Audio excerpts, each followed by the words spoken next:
Hello folks, with this video I want to show you how to do a rear brake jaw replacement on a 2010 Audi Q5.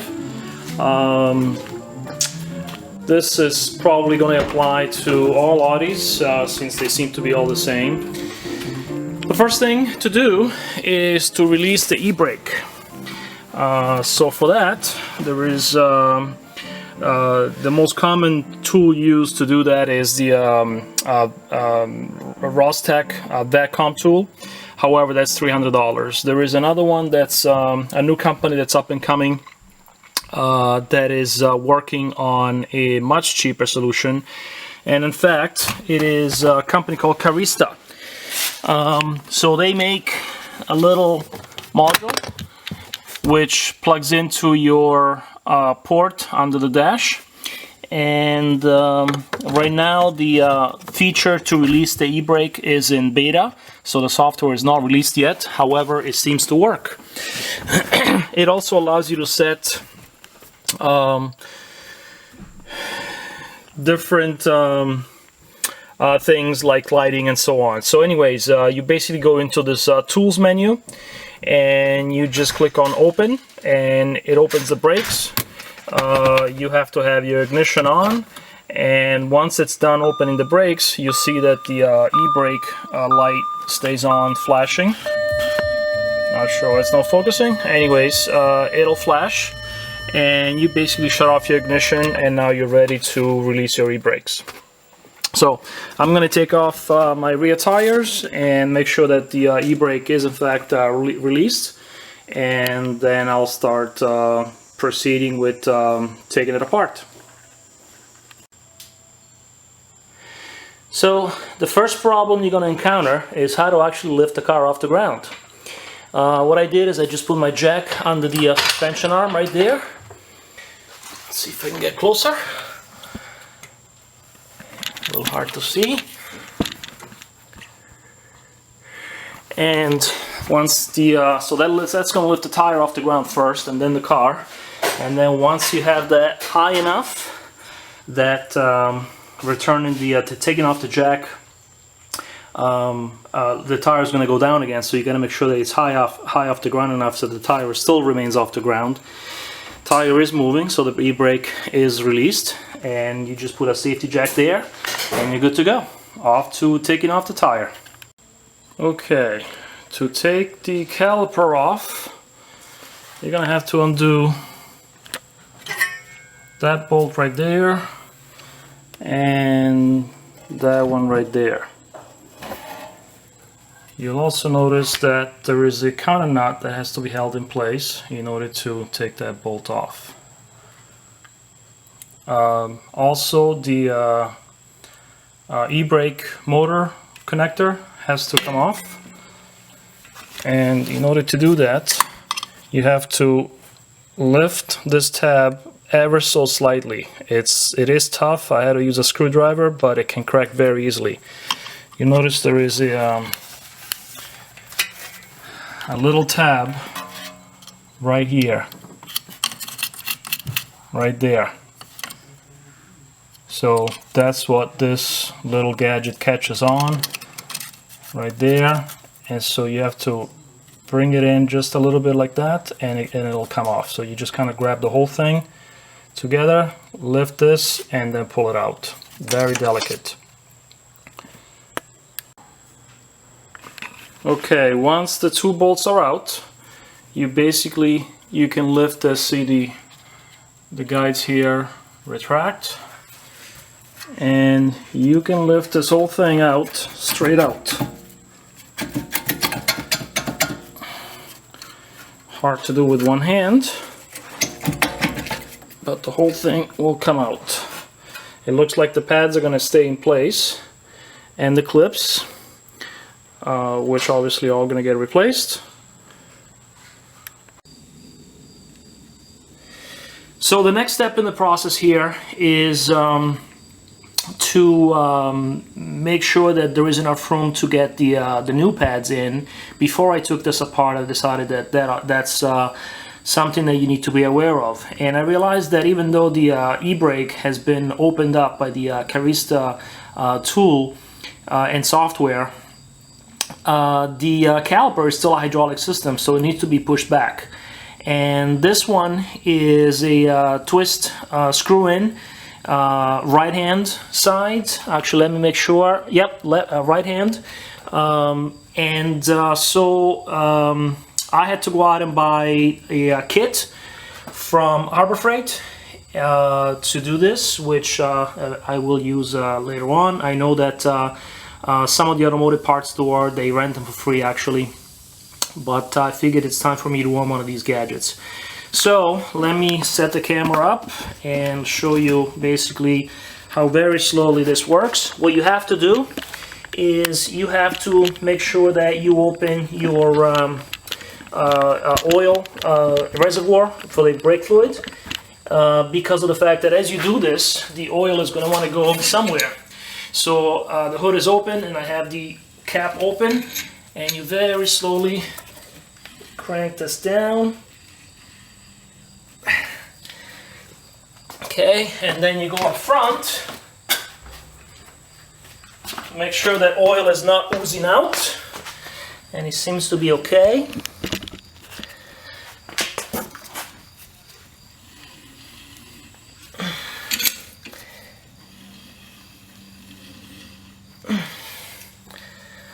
Okay, so check the oil reservoir.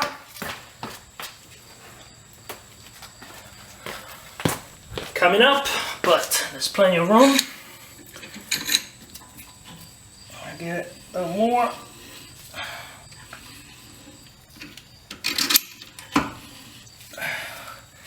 And I'm gonna say that's enough. So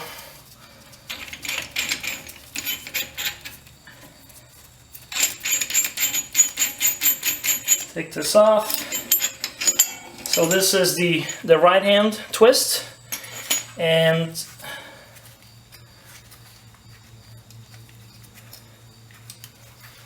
the adapter, if I can get this out of here.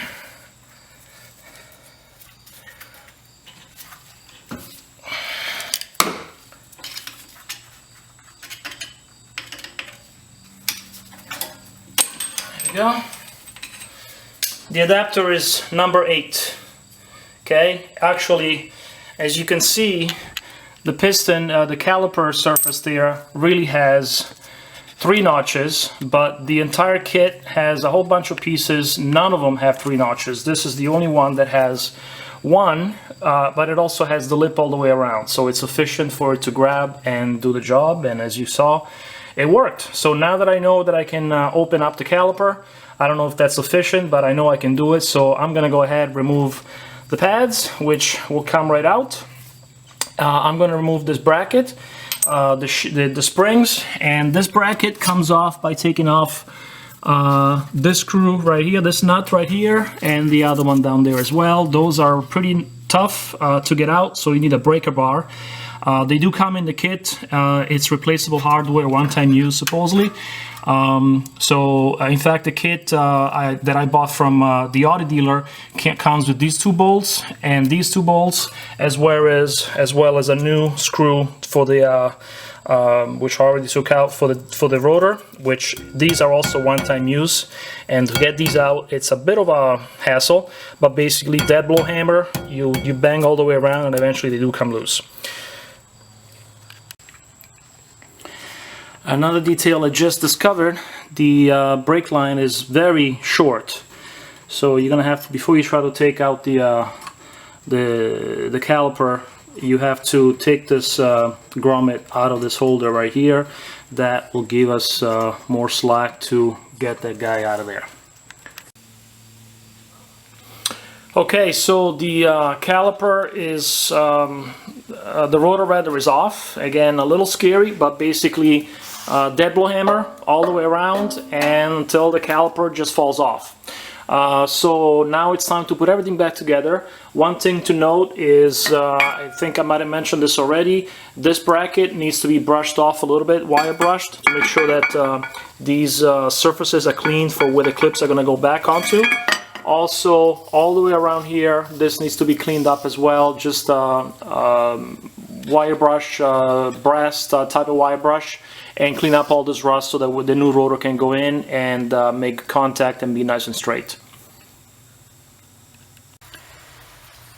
Okay, so I used my handy dandy wire brush and cleaned up the surface there, as well as the surface there for where the clips are going to go.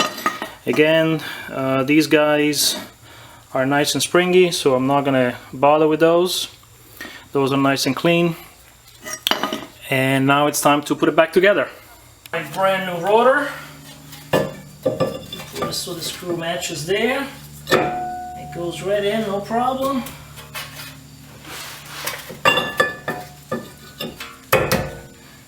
Brand new screw that came with the kit.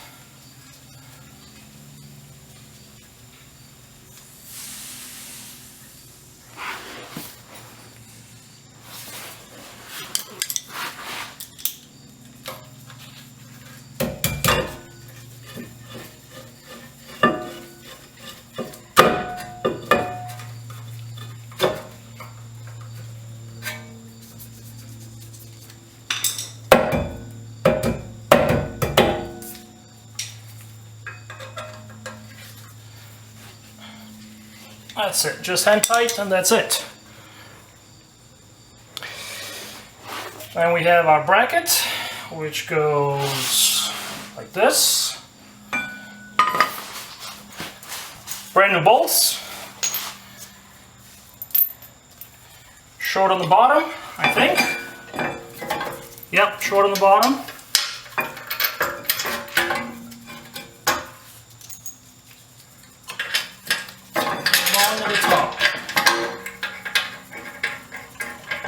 Thread everything by hand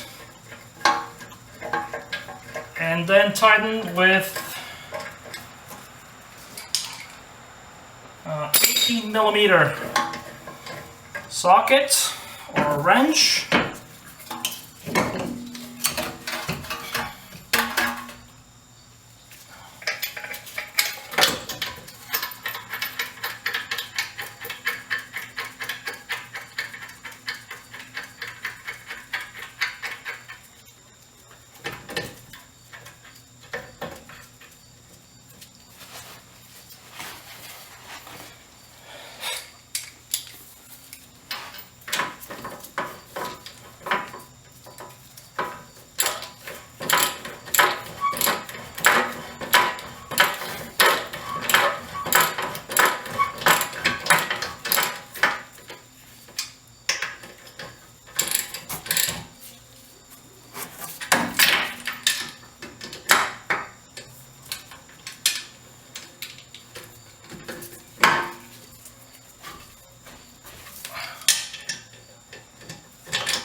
And it would be nice to own a torque wrench.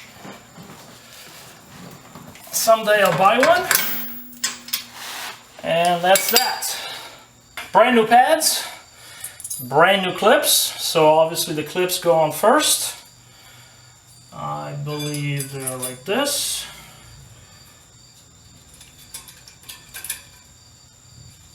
No. They are like this.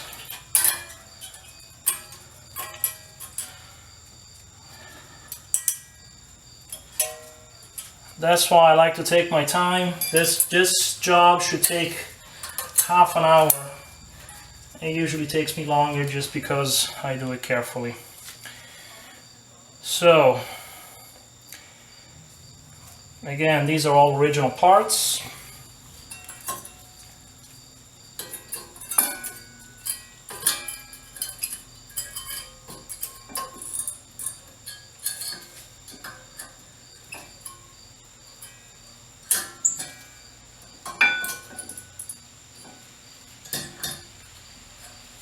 And in fact, I think that you have to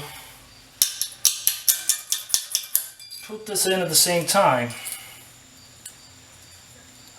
1 and 2.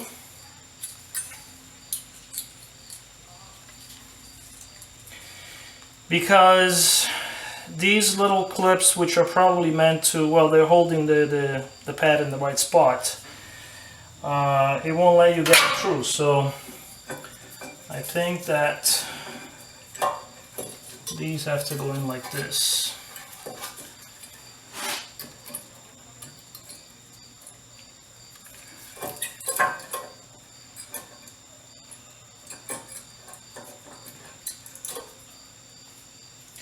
Alright, this is where I'm going to pause because I don't know what I'm doing, so I'll be... Okay, so I think that in order to put these back in, I have to first put the pads on the springs, because again, these springs are not accessible. They're accessible only from the inside, right there.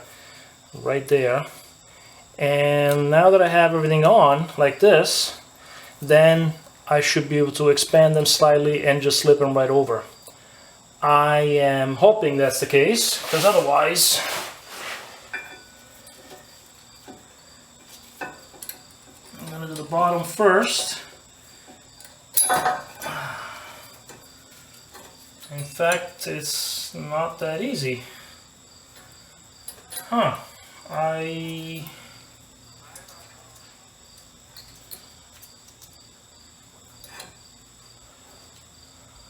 Okay, pause again for thinking.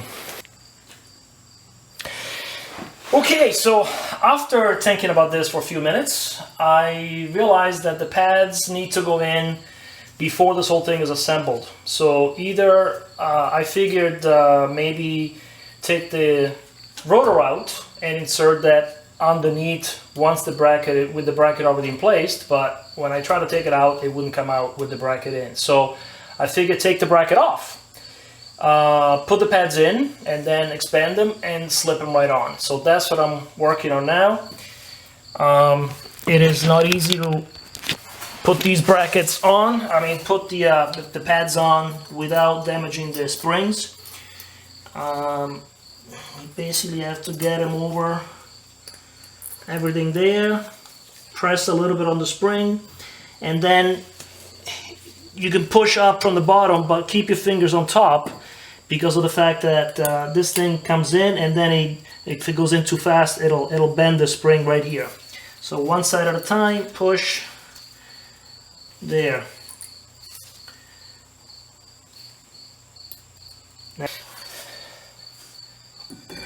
There. That went perfect.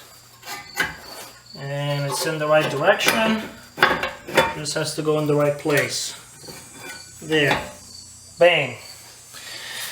So now put the bolts back in from the back and it's done. So that was pretty tricky, very different from any other car I've ever done. And I guess without knowing what you're doing, took some thinking, but hopefully this will be helpful to you now. Well, it's back together. However, it turns out I was dead wrong. The piston for the caliper does not need to be twisted in. It can just be pushed in. Those 3 notches fooled me. And in fact, I thought it was moving as I was twisting it down, but it wasn't really going down that much at all. I then figured that the only way was to push it in, and sure enough, it went in like butter. This tool is still nice because it allows you to push it down nice and straight. I've used clamps in the past and it's kind of hokey. But anyways, I'm gonna do the other side of the car, and I'll show you, now that I've learned all the lessons here on how to do this, I will show you start to finish how to do this. It was definitely a learning experience, but it was worth it. It's simple enough. Again, I have never done this before and I've never seen it. There is no videos on YouTube about this specific to a 2010 Q5. There's A6s and A8s and all that, but they're also earlier years, so they're a little bit different than this. So I'm gonna button that all up, put it back together, put the tire back on, and then I'm gonna move on to the side, and I will show you start to finish how to do this properly.